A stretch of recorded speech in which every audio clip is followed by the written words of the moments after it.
have former fellows as speakers, and I know that there are many of them also online watching. We've enjoyed hosting the fellows so much, and they have truly enriched public knowledge and the field. I'm Christine Bruy. I've been working on developing and overseeing the fellowship program at Public Knowledge for 7 years. First, under the leadership of Gene Kimmelman, who launched the program and is here with us today, and now with the leadership of Chris Lewis, who has added his own ideas and approaches to growing the program. You'll hear today about how fellowship training is a gateway to jobs in public policy, and ultimately a way to add your voice to the conversation as laws are being made. Our program focuses on opening doors to people from all backgrounds, increasing diversity in the field, and creating opportunity. 2/3 of the 22 fellows hired into PK's program up until 2020 were female. Almost 2/3 were people of color, and over 1/3 were from families where at least one parent was born outside the US. They have gone on to leadership positions on the Hill, the FCC, across the tech policy field, and as you'll see today, even the Nevada State Senate. At this point, we've hosted 24 fellowships and dozens of internships and externships, and our goal is to continue to create more opportunities. As part of our work, we also created a project to examine diversity across the tech policy field and learn more about how to increase diversity and inclusion. You'll hear more about that during the program.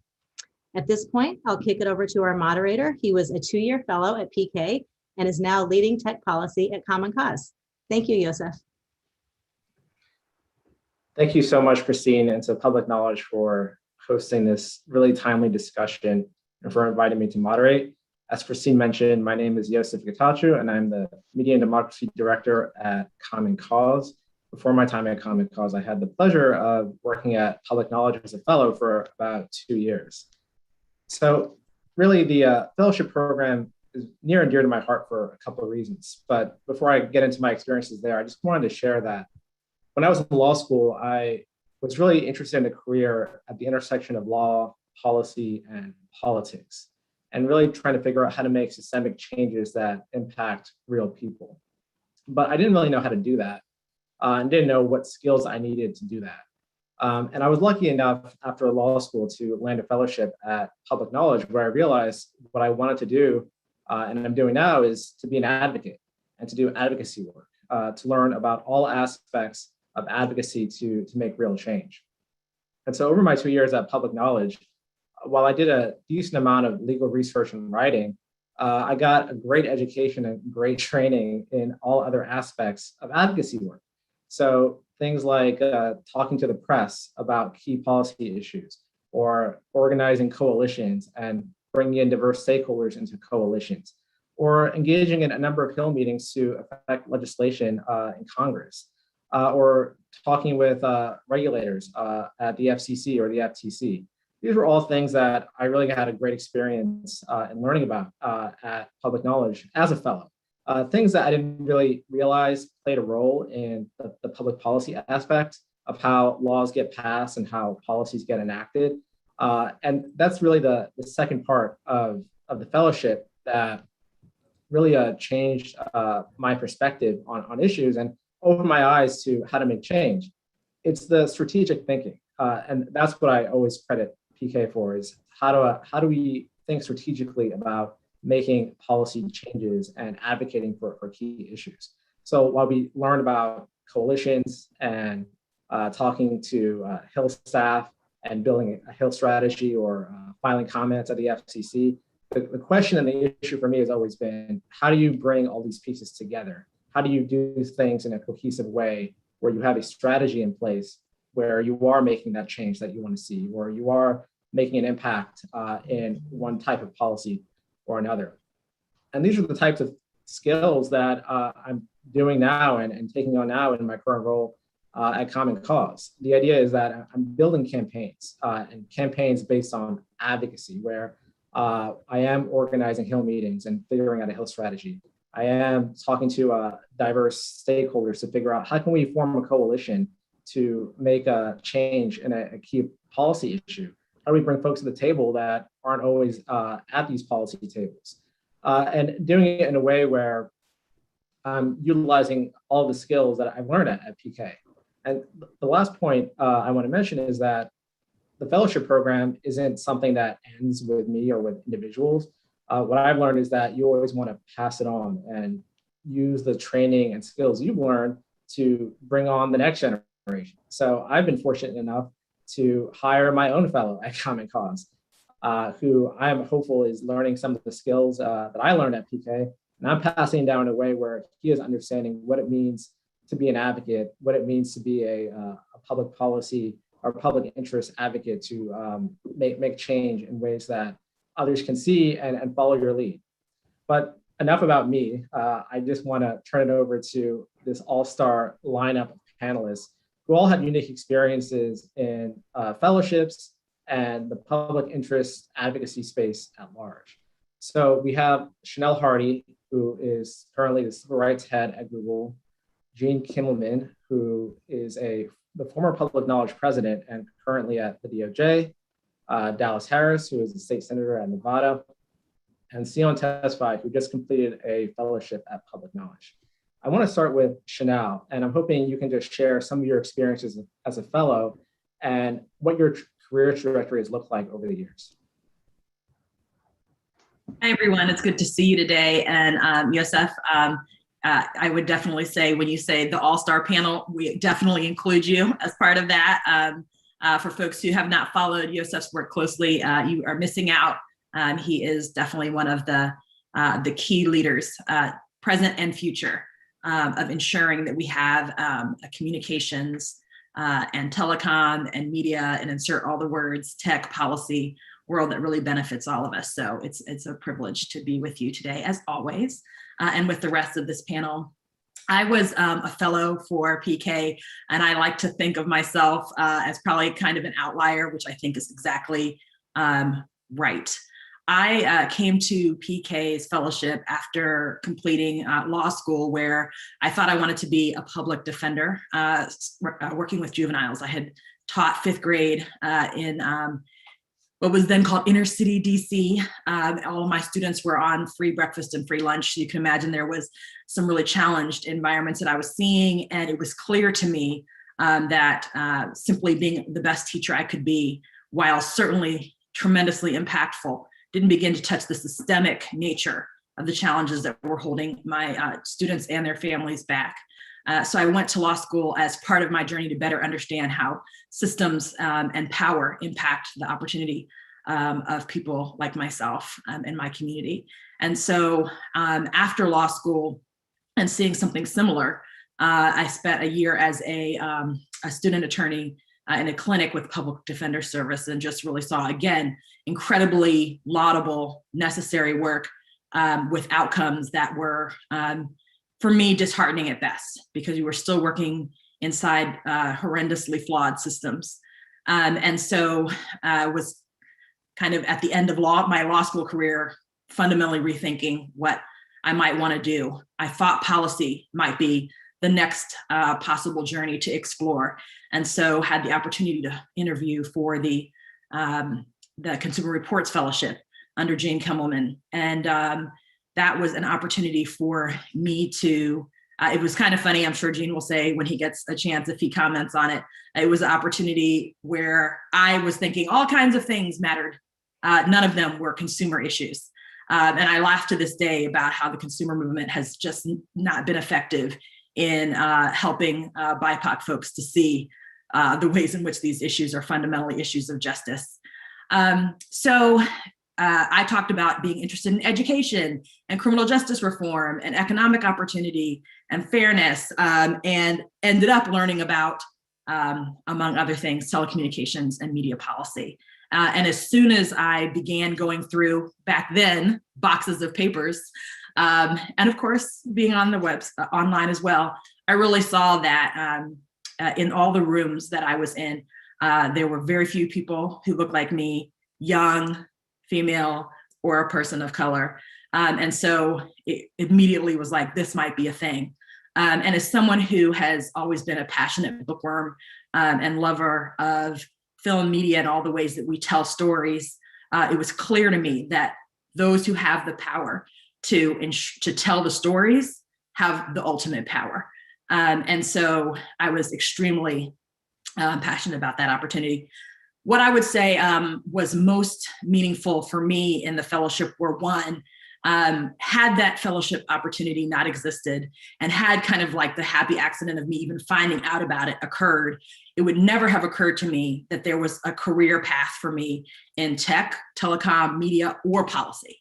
Other than at the very, very highest level, I'd not had a family member who was doing it or friends. And so it really opened up a whole new world for me.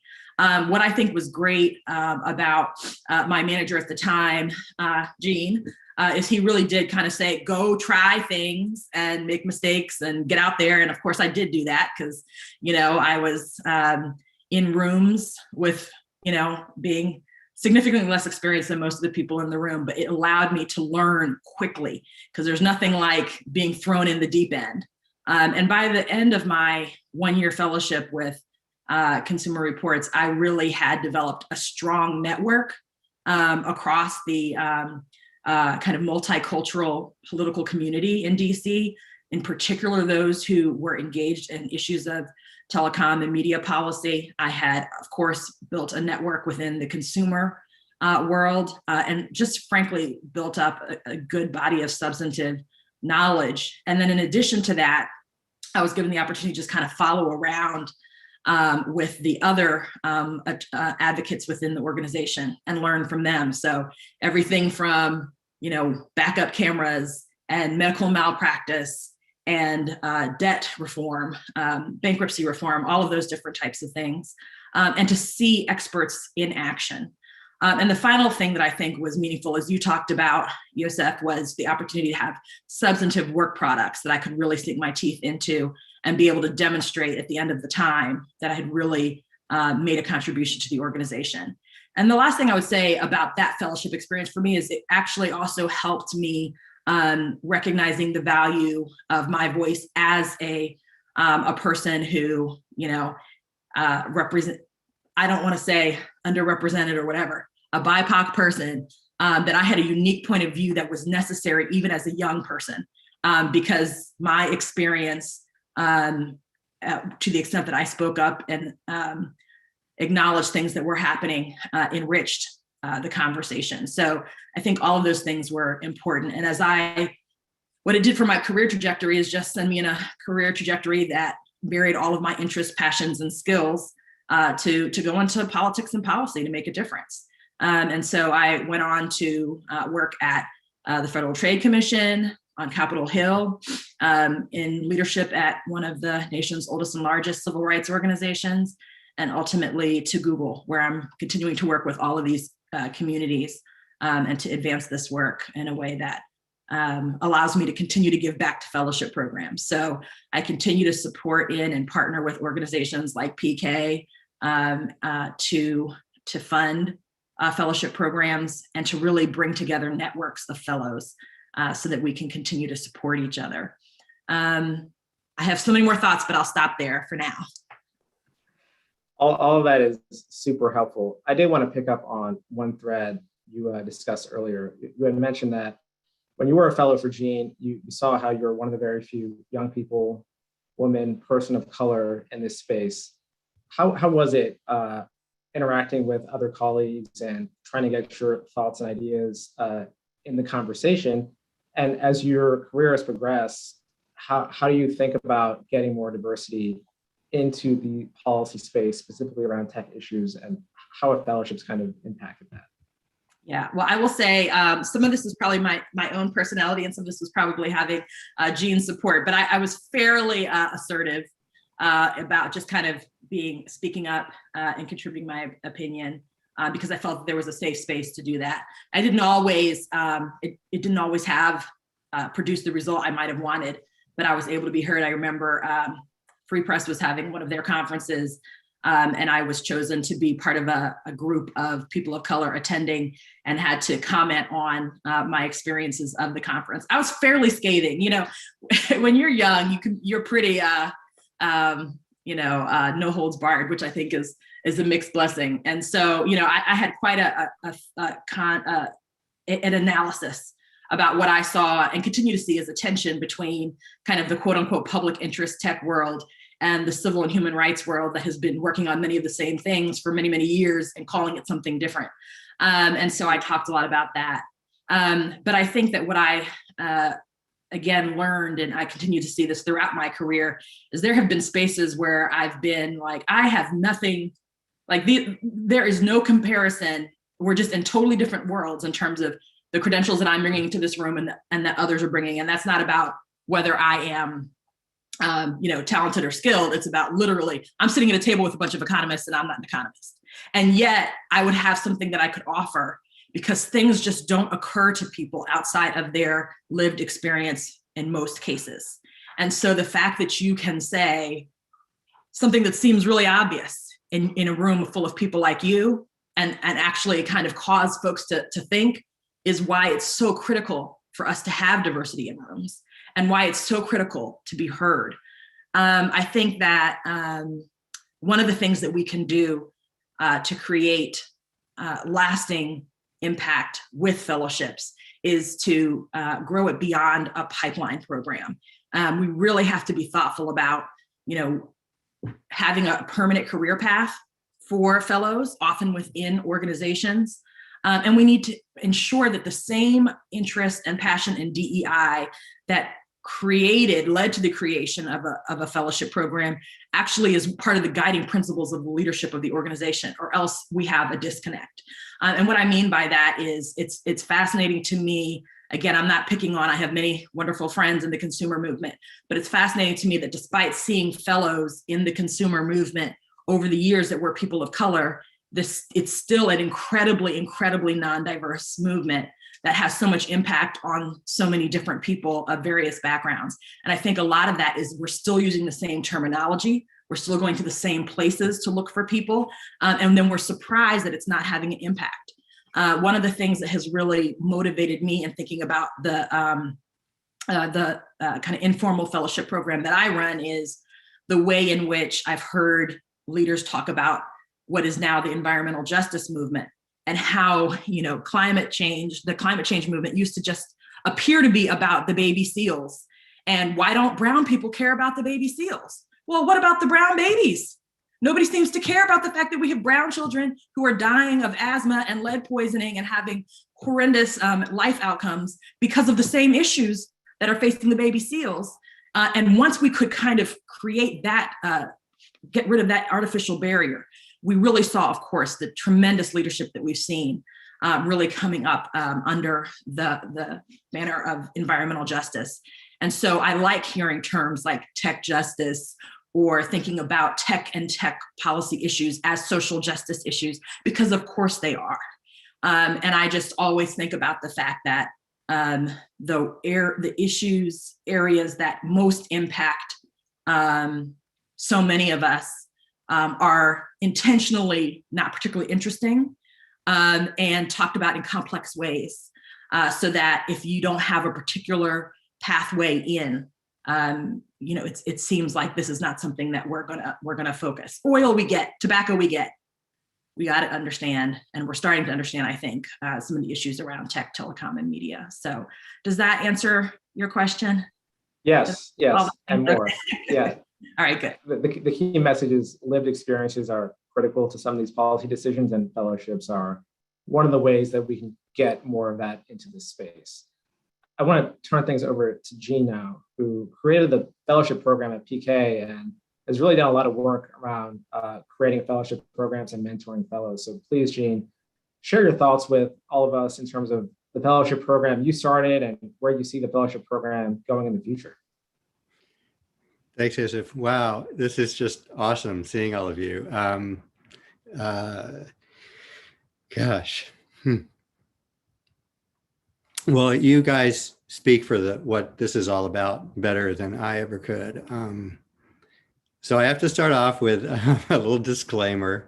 I'm currently working in the Justice Department. I'm a Deputy Associate Attorney General for the Associate Attorney General, Vanita Gupta, so I'm not speaking on behalf of the Justice Department at all. I just have to say that, but I'm just thinking of Vanita Gupta as you guys are talking and how this all fits together. So I don't think I can add anything to what you've said and what I'm sure Dallas and Sion are going to say about diversity. This is that's a piece that was a total goal of creating a fellowship program, but my personal experience is what drove me, and I'm so glad that it could become part of a diversity discussion, because I came out of law school and I got thrown into public citizen advocacy position I knew nothing about, and just it was an immersion crash course in understanding regulatory agencies, the court cases that were relevant to them, Congress, and doing not one issue, not two issues, but like 5 issues at a time. It was just an unbelievable experience. And I thought that's something that really helped shape and mold me and give me opportunities. And I wanted other people to have that. So I'll stop there for a minute and just say, of course, there have been fellowships for forever. And of course, people have mentored other people for forever. And it's no big deal on one level.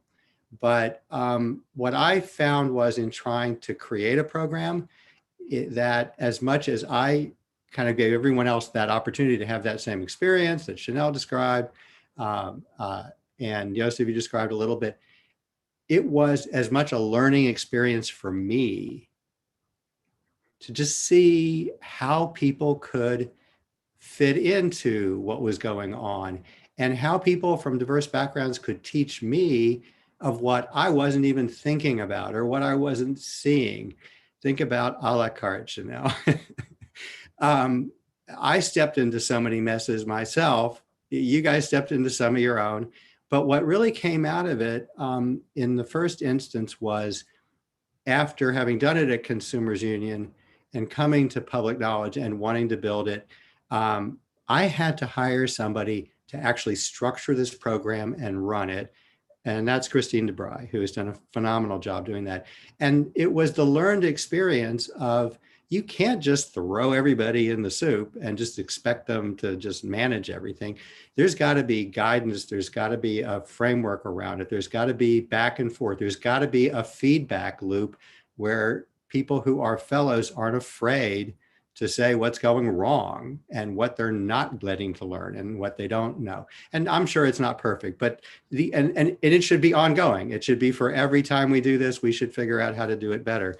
And so I really learned from all of you guys, and that's a really critical part of this. And whether that changes the power structure and the diversity dynamics of organizations, I'm sure not enough, but I think it's a critical element to build those paths for all of this really talent and excitement of young people coming in to influence how organizations run and think and are changed over time. But today I also want to talk about something else that has come to me as, the times change, the environments change. And what jumped out at me as I was reflecting back on the fellowship program is, almost everybody who comes to public interest, we're disadvantaged. We're not the moneyed people. We're not the people in power.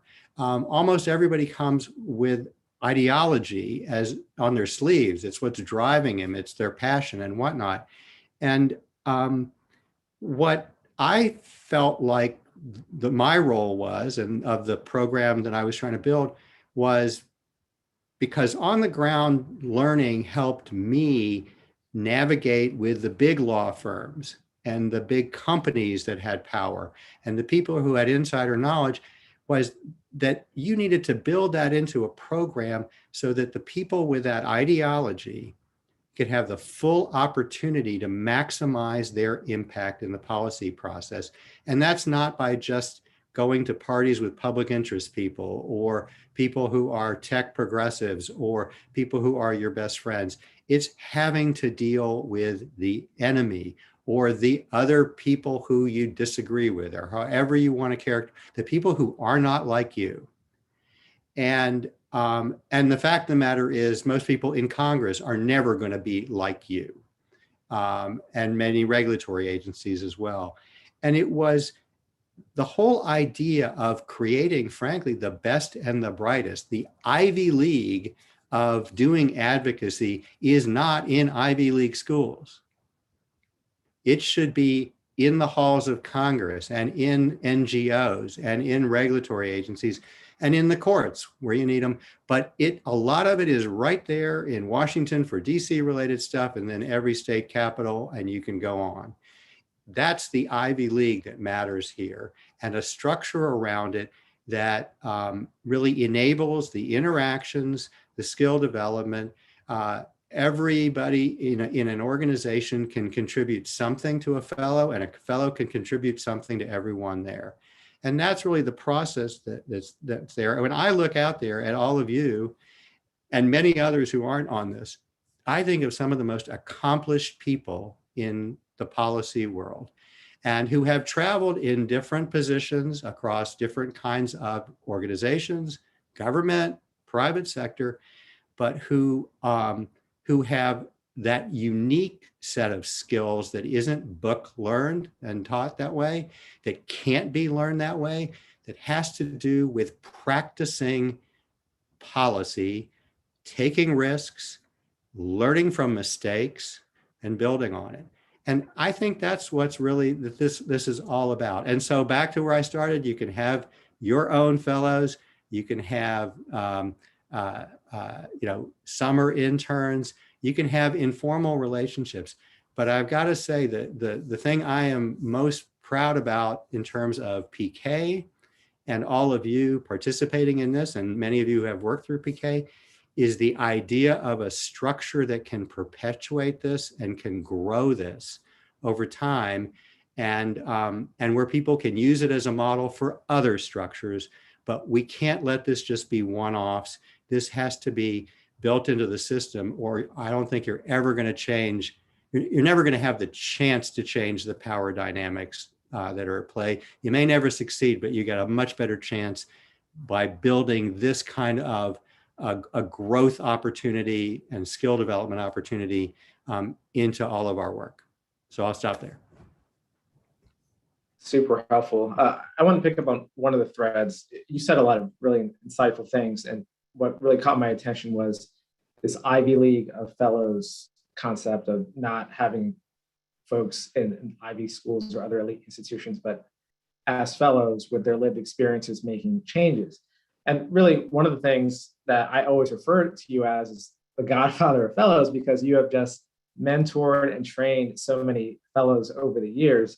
And PK, to my knowledge, is one of the few organizations that actually has a sustainable fellowship program. But one of the things I'm noticing more and more is that as fellows go on to other organizations, other groups are trying to poach them, hire them, and we're not actually getting new talent. We're not actually getting more diverse people into this pipeline or structure that you talked about.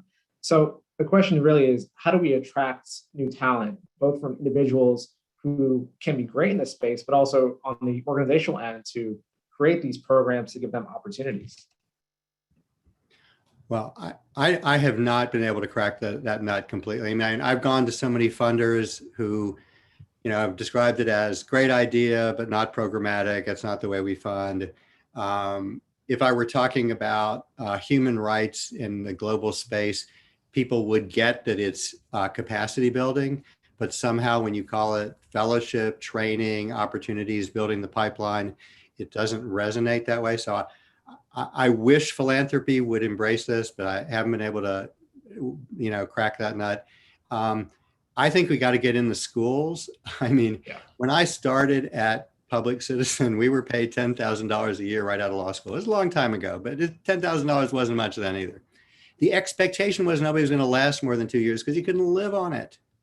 And so the only good thing we did was constantly recruit at schools because we knew we needed people.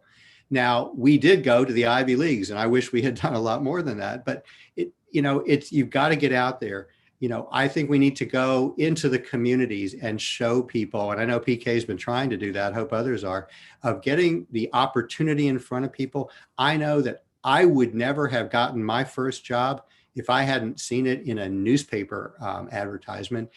Public Citizen wasn't coming and recruiting at UVA Law School. A lot of other people did, but nobody who looked like that.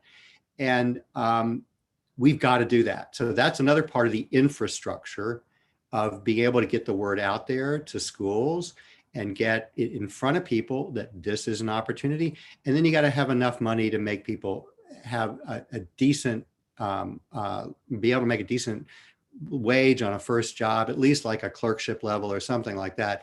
I mean, you want people who are committed to public service at least, so that you're investing in the right kind of people. And so government level salaries or clerkship level salaries is what I would do. I mean, those are the things that jump out at me immediately, but it's not in anybody's day job to do this if you're just trying to make change, or if you're trying to organize, or if you're, you've got your deliverables. So it's got to be built into the structure of how you build a pipeline of talent.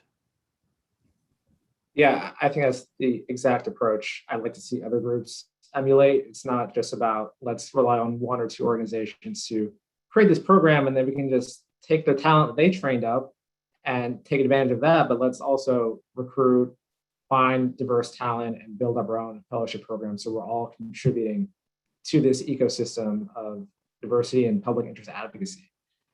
On that note, I want to turn it over to Dallas Harris, who I had the pleasure of actually working with at Public Knowledge for about a year. So Dallas, please share some of your experiences as a fellow at PK, and what did you learn during that time?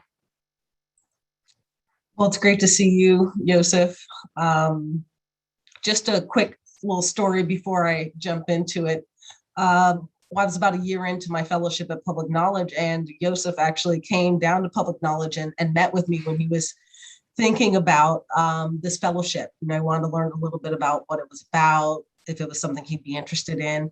I kind of bullied him into applying, and ultimately he came down to one of two who became the fellows from George Washington the year after myself. So I've been with Yosef since he was an itty bitty baby lawyer, and it's really nice to see the advocate that you are today. And, I think that is really about public knowledge, right? I mean, the way you summarized your experience was mine. I had to learn very quickly that when you don't have money, you have to be smarter. You've got to know the issue better.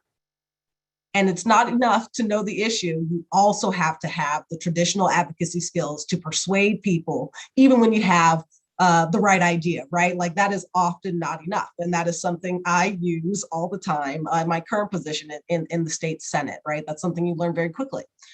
I had the privilege of learning about monopolies, right? I remember having tons of discussions about what it means to monopolize infrastructure. Monopolies aren't necessarily bad, right? They just have to be regulated in a certain way. And that type of thinking and understanding about markets really sticks with you in all kinds of areas of life. So not only am I in the state Senate, that's only a part-time gig. I'm actually an energy attorney at a law firm now. And so I'm constantly dealing with issues related to infrastructure, return on investment, strict regulators like the Public Utilities Commission. And it reminds me often of my days going into the FCC, participating in rulemakings. We have something called 233B, but that's basically our Administrative Procedures Act.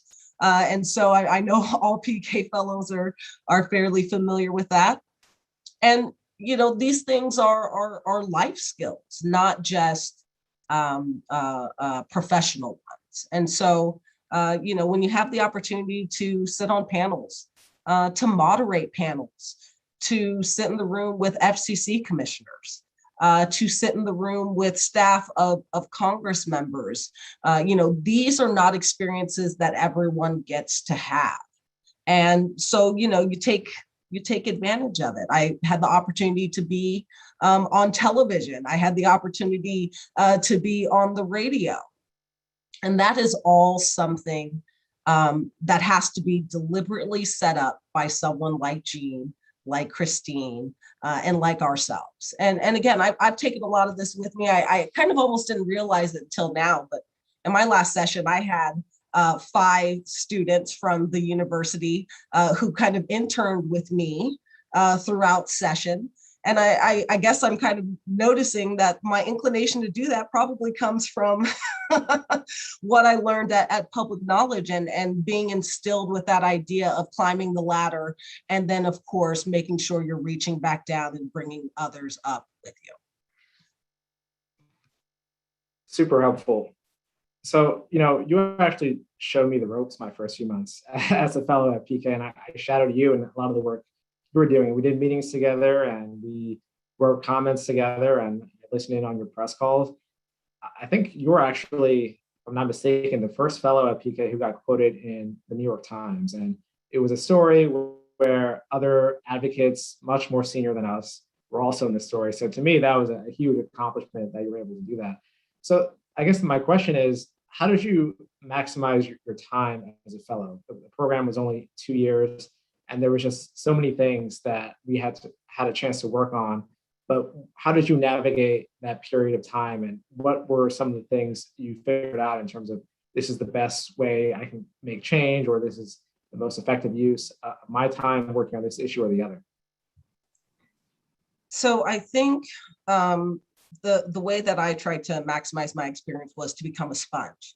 I spent a lot of time in Harold Feld's office learning about telecommunications, not just policy, but like the actual statute, the history. You spend time talking to everyone in the office who was unbelievably willing to share that knowledge with you. Even though they also have their own work that they had to get done in order to, advocate in the way that we wanted to. So, really maximizing my experience was about listening and talking and knowing when to shut up and writing notes and then saying yes, right? Do you want to be on this panel? Yes. Do you want to go to this meeting? Yes, right? Branching out into issues that you may not have known much about, but diving in, right? Jean mentioned being at Public Citizen and taking on 5 issues. That's how you jump in and you learn, right? And it's really a challenge to get both that depth and the breadth. But you find the balance because there's only so many of you and so many issues to cover and things to do. And so be active, keep your ears open, and, seek out mentors. They're invaluable. Talk to your colleagues. I think having some fellowship amongst fellows was really important and was a key part of the experience as well. Yeah, I remember spending hours in Harold's office just trying to accumulate every single piece of knowledge he was sharing with me. So I totally +1 you on that. Just one other question for you. You and I both went to law school together, and you know how law school is. It's very much how to think like a lawyer, case law, legal research and writing, but not so much on the advocacy side of things, whether it's Hill meetings or building coalitions. How did you make that transition from a legal education to working as a public interest advocate in a fellowship? Yeah, Joseph, that's a great question. I think it was with a lot of help.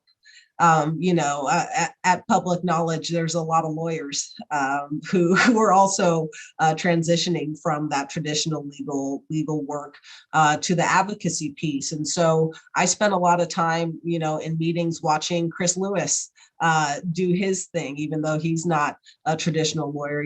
We spoke to Phil Barenbroek a lot. He's a lawyer and had come from a firm. And so, again, I think it's about listening and leaning on people who are there to help and being willing to ask questions, right?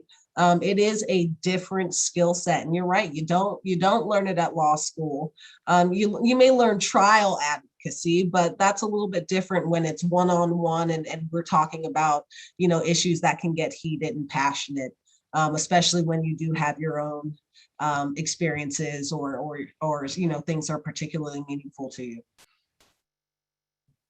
Thanks. I want to turn things over to Sion now, who just completed a fellowship at PK and also wrote what I think is a really groundbreaking report on diversity in early career positions and fellowships. So please, Sion, share your experiences. Thank you, Joseph. It's good to see you.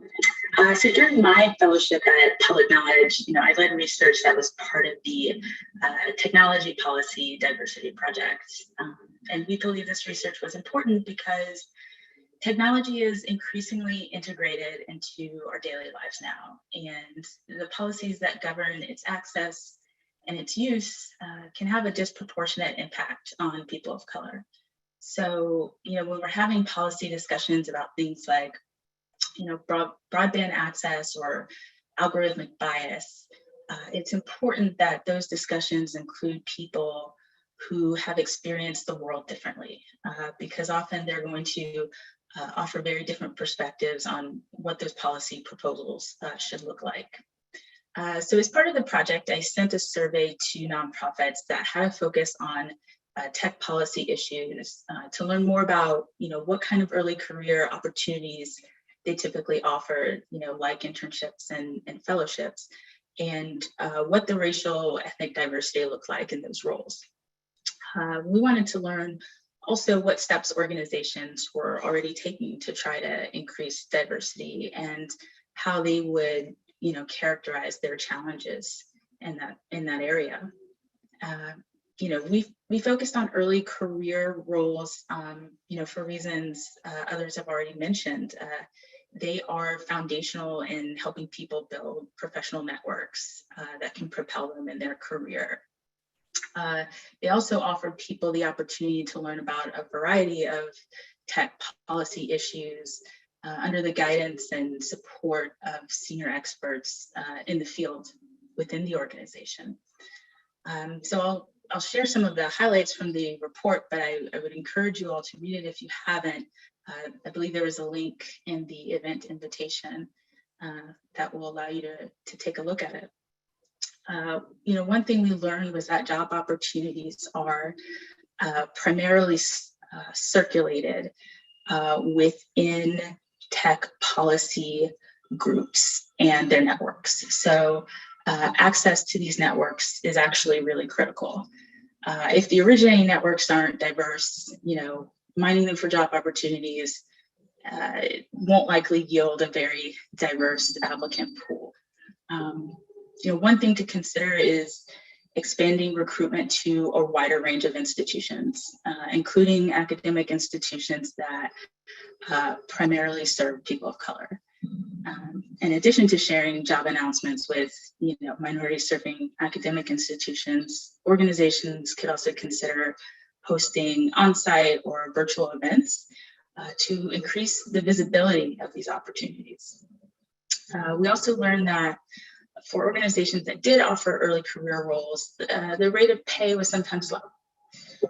People who are not able to lean on their families for financial support are less likely to pursue opportunities where they can't, feed themselves or afford rent. So that is one area where we can make a meaningful difference and really change the career trajectory of someone aspiring to enter the tech policy space. We also learned that few organizations routinely collect data on race and ethnicities in these roles.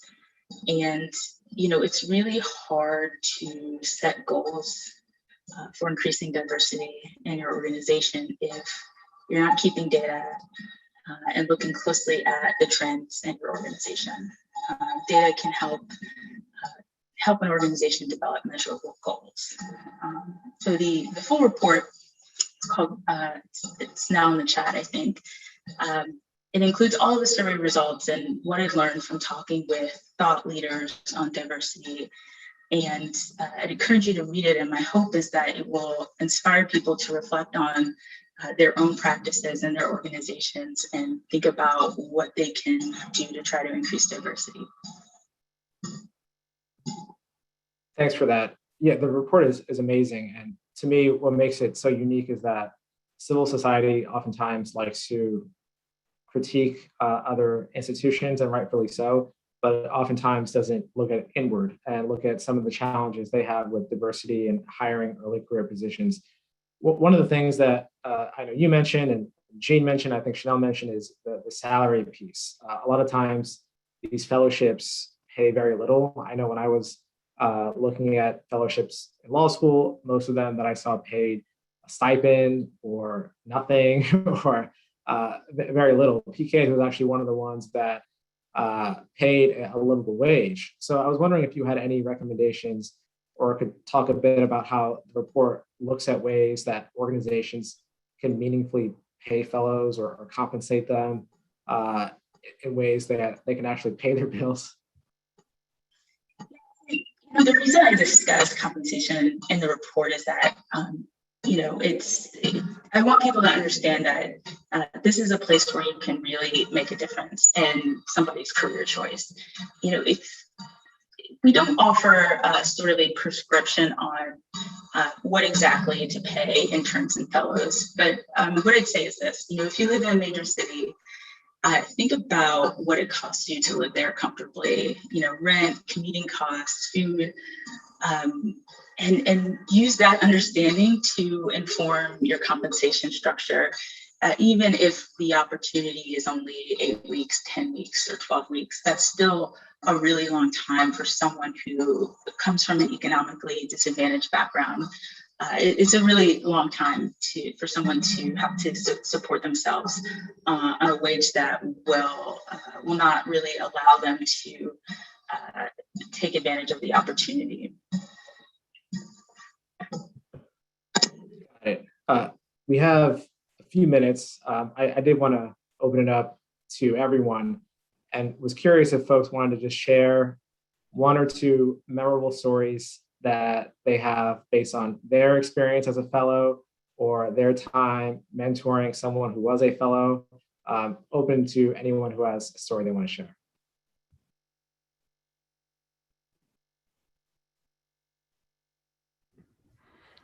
So I'll share one thing while people are thinking of their experiences. The other side of this is for a lot of organizations, and I remember this even for some coming in at PK, saying you were going to put a lot of resources, because we want to pay people well, into fellowships for someone who's only going to stay 1 year or maybe 2 years. I tried to push this 2 years, but for a lot of the staff, it was, wait a minute, we got to spend all our time training them, and you're taking away from the work that we're doing. And how is this really going to, these people are going to, they're wonderful, but like, we don't have the time, we don't have the energy, it's like, it was not structured into the system. And I think you got to take that into account here, that you're putting people into a broader ecosystem. And what I found, and I'm Chris Lewis is a perfect living experience of this, and he's now embraced all this, is that you can show pretty rapidly that fellows add value, and that and staff get it. And when they see that that is the way it works, they love it. And and Chris has built this in now that I left PK. And I think it's again, any one person's going to be, can be more difficult, can be, take more time. But I feel like it's kind of like built into the DNA now at PK that everyone sees this as value add all the way around, even though people leave. And you mentioned kind of some kind of the pilfering in the public interest community cross, but that's a good thing, Yosef, because what that means is that Olivia Wine, who was my first fellow, ended up at National Consumer Law Center, and you ended up at Common Cause, and it's what builds the broader ecosystem of all our relationships, both within the public interest community and outside. Look at Chanel, at Google. I mean, these are the relationships that will matter for all of us to be effective. And so, I think, it's kind of funny when you see people move from the, oh my God, I got to train another one, to the, wow, it's so wonderful having this new, energy and these great, interesting people come into our organization. I kind of saw a sea change over time as you built the program out. I'll just follow up on that by saying, I think my, when I think about the memorable experiences for me, they were really where I was allowed to start building things in a way that really, it's not an exaggeration to say, laid the groundwork that I could draw upon for the rest of my career. So you can imagine working in corporate, even though this is my first corporate job, 95% of the informational interviews I do with folks are allegedly about the issues and things like that. And they're ultimately about how quick can I get a job in corporate.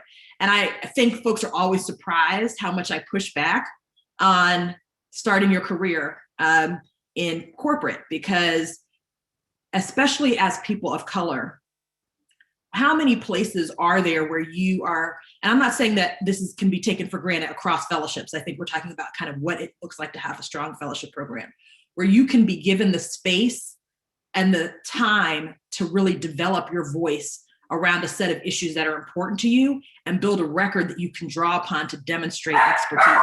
It's kind of like what I loved most about, I apologize for my dog is going crazy in the background.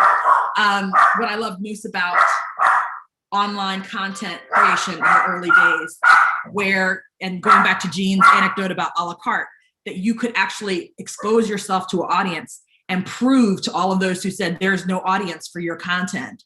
I mean, like, everybody who's told Issa Rae like there was no audience for her content is kicking themselves now, right? But that actually was a moment. And to be able to say, look, I am going to be able to write a paper because they need me, because there's not enough people. So I can help write a paper and share a authorship with Gene Kimmelman and Mark Hooper, right? Like stuff like that you can use the rest of your career in such a short time as a fellowship is just really, really tremendous. And so I think there was huge value for me as a fellow, and I think so much value if those who are creating the programs can really provide that space and allow fellows to take risks. I just think can't be overstated, the importance of that. I'll give you one more. One of my first fellows at Consumers Union, a young gentleman named Mr. Phillips. We asked him why he got that interesting first name. And he said his father wanted to make sure he was respected. He came in with a project at Consumers Union because we did consumer advocacy, and said there are no reasonable grocery stores in most of the neighborhoods that I've lived in and that all my friends live in. And we need to do an analysis of this, and we need to figure out how to do something about it. And my first reaction was, wow, that's interesting. That's not what we do at Consumers Union. And then I stopped and thought, well, why don't we do that at Consumers Union?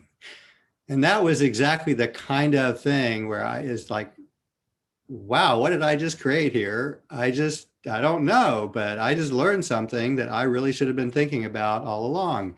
Probably should have known it in so many ways automatically, but it wasn't my day-to-day lived experience. So that really jumped out at me. And as you can see, it's stuck for probably 25 years.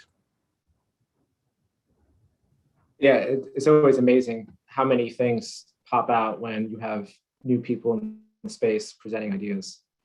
So we have a few minutes left. I do want to turn things over to Chris to close this out, but thank you so much to all the panelists here who shared their experiences, presented ideas, and discussed how we can grow fellowship programs in the future, which I think we all support. Chris, take it away. Sure. First of all, thank you, Joseph, and all of you for participating in this event. I learned so much working with each of you.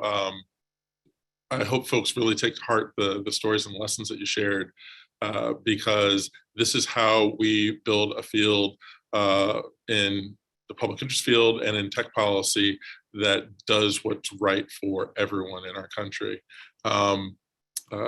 Joseph, folks are trying to poach you because you're that good. So thank you for taking the time to moderate. We were happy to tell folks how good you are. We're glad they tried to poach you. Chanel, my friend, thank you for speaking here, because what folks don't know is just how much mentoring Chanel does across the field. She is not just someone who works in corporate at Google, but she helps connect so many people. And we also thank you for making sure that we had funding for our fellowship program this past year. Thanks to you and Google for that. Jean, I can't say enough about what you started here. And by the way, thank you for shouting out Christine, Jean, because she is so humble about the work that she does. Jean, folks, he had this big vision for where we could take this, and he connected the people to make it happen. Christine makes it run every day. And having to fill Jean's big shoes at the top of the organization. I learned that very quickly. What Jean said about how we have to make sure that you don't just throw people in the deep end, we've refined over time, and I think you said it accurately, Jean. We've created, with Christine's leadership, mentorship assignments with our staff, and folks really do embrace it because they have a vested interest in their mentee doing well and learning the skills, and then having them go off and be a part of their broader network. That network building is incredibly important. If we want to continue to create a field, not just early careers, but throughout the ranks of public interest. So thank you, Jean, for all you did. Thank you for being here. I know you have a lot going on in the Department of Justice. And then in Dallas and Sion, thank you guys. You guys are shining examples of what you can go on to do along with Joseph coming out of our program. And we hope to continue to come back. And we want to build off of the work that you've done, Sion, and folks can help support that here at Public Knowledge and at other organizations. It's fascinating, and this is why I wanted to talk just at the end here and share how many folks are talking about fellowship programs now. We have built in 7 years of Public Knowledge a program that is sustainable in the future. We're trying to firm up that sustainability. And so proud to say that with the support of the family of Sherwin Tsai, our former legal director, we've created the Sherwin Tsai Memorial Fund. Folks can give to support that fund. Thank you to Lourdes and Dr. Kong for helping us create this fund. But this Sherwin Tsai Memorial Fund will be used to support internships and in the future fellowships. As long as Public Knowledge is available, we want to have this fund working to support livable wages for folks to come in and learn what it means to be a public interest advocate. We just started it this August in memorial of Sherwin Tsai, our legal director, one of the few people of color at Public Knowledge when I joined the organization. Someone who taught me about all types of policy that I hadn't learned about, and someone who really cared about bringing folks along. So we hope folks will check it out. And we're going to continue to promote this fund so that what we've now branded our PK Trains program, which combines fellowships, internships, and other opportunities, can continue to live on. So just really proud of what you all have done. We're trying to carry the baton forward, Jean, and continue to build a field that looks like America. Last thing I'll say, and then we'll wrap this up.